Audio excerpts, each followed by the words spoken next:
Hi und willkommen zurück auf unserem Mathsworld-Kanal. In diesem Tutorial zeigen wir dir eine weitere Option, wie man eine Fleischwunde mit Plastic Hautwachs gestalten kann, aber sie nicht auf der Haut, sondern bereits vorher schon auf dem Tisch modelliert.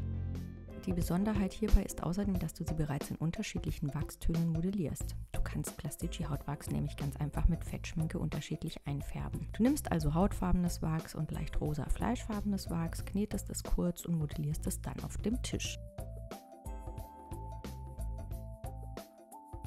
Im Anschluss nimmst du ein etwas heller gefärbtes Wachs und modellierst es quasi obendrauf.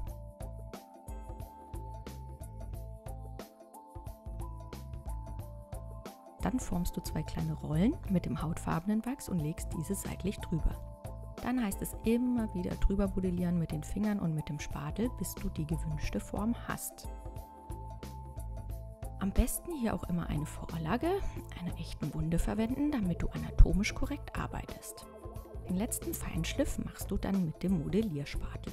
Wenn du mit deiner Wunde fertig bist, machst du dir etwas Mastix Hautkleber auf die Stelle, wo du deine aus Wachs geformte Wunde aufkleben möchtest und schiebst anschließend mit dem Spatel die Wunde vorsichtig vom Tisch. Dann kannst du sie aufkleben.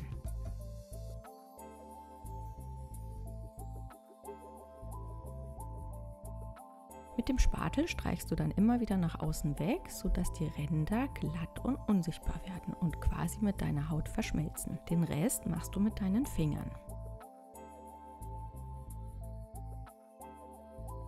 Wenn du fertig bist, nimmst du einen Stoppelschwamm mit ein bisschen Vaseline und stippelst über deine Wunde. Dann nimmst du ein bisschen rote Schminke und betonst die inneren Ränder deiner Wunde.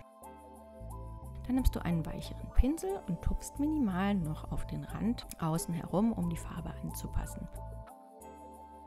Dann nimmst du den Modellierspatel und gehst ganz leicht über die Oberfläche, um die Hautstruktur ein bisschen anzupassen und ganz feine Hautlinien und Hautfalten zu imitieren. Final trägst du noch etwas Kunstblut auf und verteilst es mit einem Pinsel. Tupfe mit dem Pinsel etwas darüber und verteile zum Schluss das Kunstblut noch mit einem Q-Tip. Und fertig ist schon deine modellierte Fleischwunde mit Knorpel und Sehnen.